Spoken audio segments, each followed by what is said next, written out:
Welcome to Penrose Learning, where we make understanding easy. Create a workspace and name it using clear naming, like Marketing Q3 or Dev Team A. Sign in with your company account, set a recovery email, and enable two-factor authentication to protect access. Assign roles, owner, editor, viewer, limit owner count to 1 or 2 for control. Configure permissions so editors can modify content while viewers can only comment. Connect data sources, Google Drive, Slack, and 1 or more cloud databases securely using OAuth and least privilege credentials. Verify connections before onboarding team members.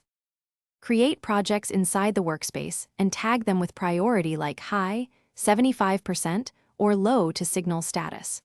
Use folders and labels to separate drafts, published, and archive. Keep archive read-only to prevent accidental edits. Assign project-level permissions so contractors get editor access for their project only. Use templates for recurring project types to save time. Set sharing links to expire after 30 days and audit shared items weekly to maintain security and control. Revoke links immediately if a breach is suspected. Automate tasks using rules.